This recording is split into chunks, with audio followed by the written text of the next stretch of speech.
ఆంధ్రప్రదేశ్ ప్రభుత్వం ఏపీ వాలంటీర్ల విషయంలో ఒక కొత్త నిర్ణయం తీసుకుందండి. వాలంటీర్లు గత వైసీపీ ప్రభుత్వంలో వారికి కేటాయించినటువంటి 50 ఇండ్ల సమూహంలో గ్రూపులు క్రియేట్ చేసుకోవడం జరిగింది. వాట్సాప్ గ్రూపులు అయితేనేమి, ఇన్స్టాగ్రామ్ గ్రూపులు అయితేనేమి క్రియేట్ చేసుకోవడం జరిగింది. అయితే ఆ గ్రూపులు ఇప్పటికీ వర్క్లోనే ఉన్నాయి.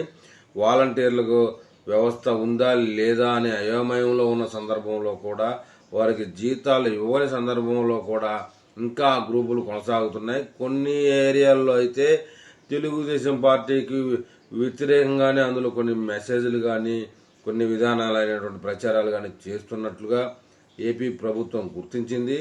అందువల్ల వాలంటీర్లపై తాజా ఆదేశాలు ఆ యొక్క వాట్సాప్ గ్రూపుల్ని, ఇన్స్టా గ్రూపుల్ని ఖచ్చితంగా తొలగించాల్సిందే, అది కూడా 24 అవర్స్లో తొలగించాల్సిందే అని చెప్పేసి ప్రతి జిల్లా కలెక్టర్లకి ఏపీ ప్రభుత్వం అయితే ఆదేశాల హుకుం చేసిందండి.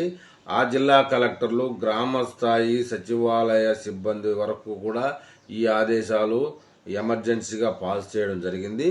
ఇక అసలు విషయంలోకి వెళ్తే, ఏపీలో వాలంటీర్ వ్యవస్థ కొనసాగింపుపై సస్పెన్స్ కొనసాగుతున్న సందర్భంలో అధికారంలోకి వచ్చిన తర్వాత వాలంటీర్ వ్యవస్థ కొనసాగిస్తామని కూటమి నేతలు హామీ ఇచ్చినప్పటికీ వాలంటీర్లు లేకుండానే పెన్షన్ల పంపిణీ చేసి 2 నెలలు పూర్తి చేశారు.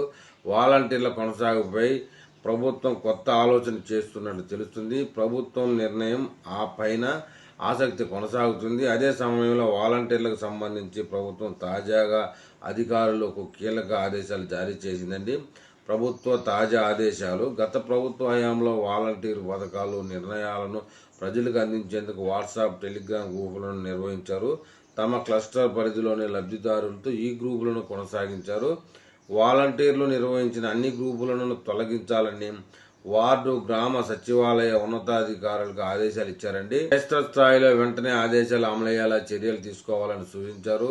తొలగించిన గ్రూపు వివరాలు సాయంత్రం లోపు ఇవ్వాలని నిర్దేశించారు. వాలంటీర్ల సేవలపై ప్రజలను కూడా వాట్సాప్ గ్రూపుల నుంచి ఎగ్జిట్ అయ్యేలా అవగాహన కల్పించాలని పేర్కొన్నారు. మార్చి 16న ఎన్నికల కోడ్ అమలులోకి వచ్చిన తర్వాత గత ప్రభుత్వ వాలంటీర్లకు అందించిన మొబైల్ ఫోన్లు, సిమ్ కార్డులను వార్డు, గ్రామ సచివాలయ శాఖ స్వాధీనం చేసుకుంది. ఎన్నికలు పూర్తయిన తర్వాత ఇప్పటి వరకు వాటిని తిరిగి ఇవ్వలేదు. ఇక రాజీనామా చేసిన వాలంటీర్లను మినహాయించి మిగిలిన వాలంటీర్ల కొనసాగింపు విషయంలో ప్రభుత్వం నుంచి పూర్తి స్థాయిలో స్పష్టత రాలేదు. కానీ ఆ వ్యవస్థ మీద ప్రభుత్వం అయితే కసరత్తు చేస్తున్నట్లు ఎప్పటికప్పుడు అప్డేట్ ఇస్తున్నారండి.